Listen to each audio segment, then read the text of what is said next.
back to the Pink Table Talk. I'm your host, Maria Reed, and we are back with more topics for us, by us, ladies. And I know you see these beautiful women on screen with me today, and we have an excellent show that I can't wait to go through with you. But really quickly, you know our routine. Go ahead on and like and share this.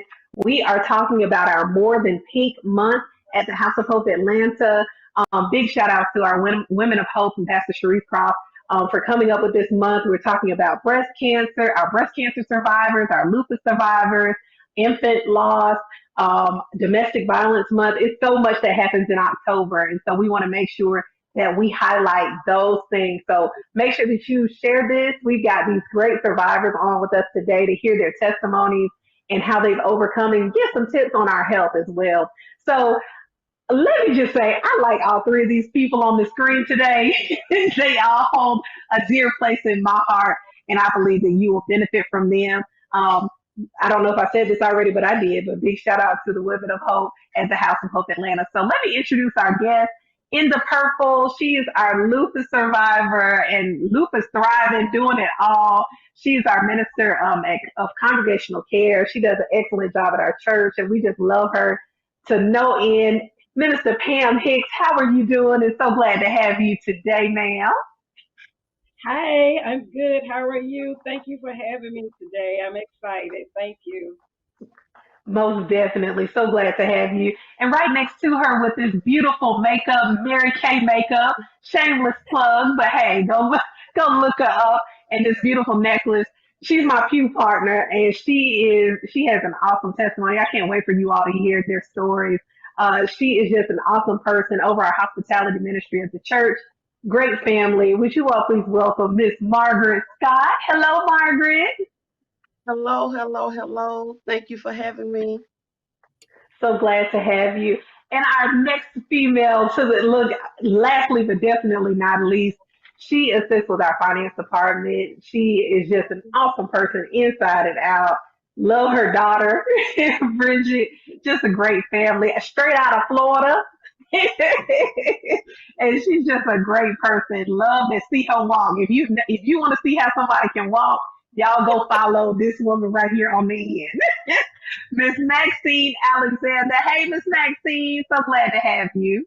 Good evening. I'm so glad to be here. It's a blessing. Thank you for It really having me. is.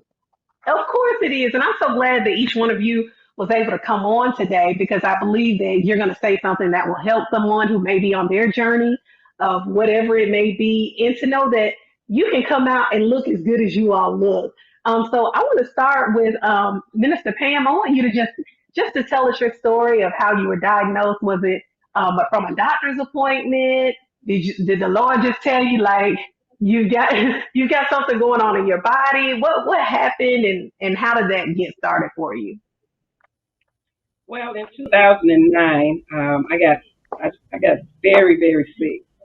Fevers that would never break, bumps, breakouts, and going back and forth to the doctor. They were running all kind of tests, couldn't find what was going on with me, and so they treated it back then. The it was a flu that was out, the swine flu, and so they treated it like it was the swine flu, and but I still had these outbreak of these bumps that was on my forearm and my hands. So I went to a dermatologist, and the dermatologist um, biopsied the bumps, and to her surprise and mine, she told me I had lupus, and Mm. I have two siblings that are older than me that has lupus, but nobody knew a lot about lupus even when they were diagnosed, and so back in April of this year, we found out that I have a nephew that's 33 that has lupus, so it's running Mm. genetically in my family, and so I decided to, when the scripture says, "In all thy get an understanding," I looked at that as far as the lupus was. I needed to get an understanding so that I could understand how to care for myself and to not only care for myself, but to help my siblings, even though they had it longer than I did, but to get the knowledge so that we could help each other, and now to help my nephew navigate through what he's going through. So at that time, I was going through what they call a flare and didn't know Yes. it, but thank God that dermatologist decided to biopsy those bumps because that's how I found out. Wow, wow, wow. And she's a lupus survivor. And if you're watching and that's you, go ahead on and type up under there and let us know your stories. We'd love to hear about it and maybe even have you on the Pink Table Talk to talk about that or at another time. So, Margaret, you and Miss Maxine, and I'll say Minister Pam, she is our lupus survivor. And I'll say up front that Miss Maxine and Margaret are our breast cancer survivors and thrivers. All of you are thriving and doing so well. And I just want you to share your story, Margaret, with your diagnosis and your age and all of that when all this happened. Oh, so okay. Yeah, Actually, yeah. so, I was diagnosed 21 years ago, and actually, I was the lump that was in my breast was found during my yearly well check with my gynecologist. I'm thankful that I do get a well, not just a physical, but a well check every year. And when he found the lump in my breast, he said, "You know what? You never would have felt this lump by doing the self breast exam in the shower. You needed to be Wow. laying down because where the lump was, it was in the flap and not just normally in the tissue." I was Mm, 29 at the time. And so he said, because African American women tend to suffer from fibrocystic tissue, and some women have cysts that are not necessarily anything detrimental that just come throughout the month.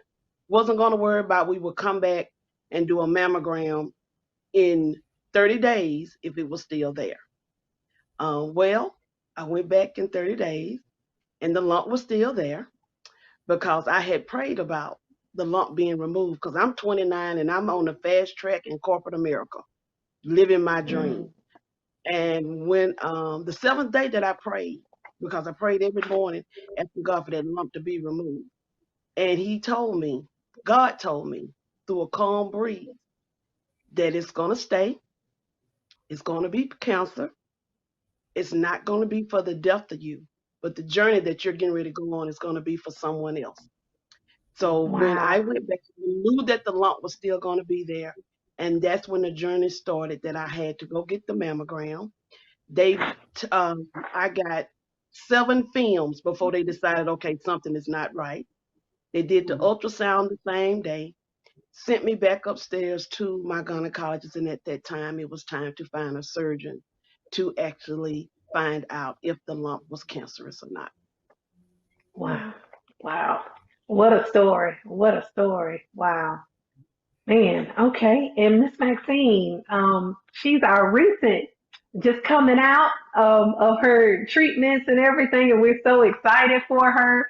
I think everybody was so excited to see her when she got up to do the prayer in church. I was at home clapping. Oh, look at Miss Maxine!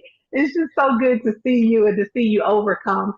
She never stopped. Look, I'm telling her story before she even gets started. She never stopped, and she just kept going. And anyway, go ahead on and tell us your story.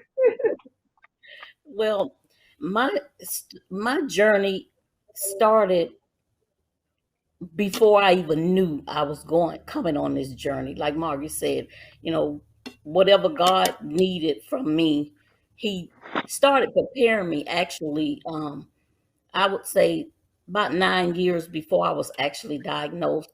I go get my physicals, and 9 years prior, I received the abnormal mammogram. Like Margaret, I do my yearly physicals, do my well check. Um, it was abnormal. I went to the surgeon, and they actually found a mass, but thank God at the time it was benign. I didn't think anything of it. Fast forward to 2019, it was time to go. I had gone and get my physical. My doctor ordered my mammogram, and lo and behold, I didn't know he had been ordering the 3D ever since I had the abnormal, but I was never Mhm. getting them. never getting them. They never scheduled me for the 3D. So this particular time, I'm home and I was busy, a busybody around the house. And the spirit, like Margaret said, God speaks to us. Do we listen? He Not does. always. But I did. God said, I need you to get a 3D. And I'm like, why? And I'm questioning God. I'm like, why? And the spirit said, because we want to just make sure everything is still okay. And this goes back from the abnormal. So I said, okay, I'll make sure I get the 3D. So when they call to schedule me, I asked the lady, I said, do you have me down for a 3D? She said, no, ma'am. Is that what you want? I said, yes, I do.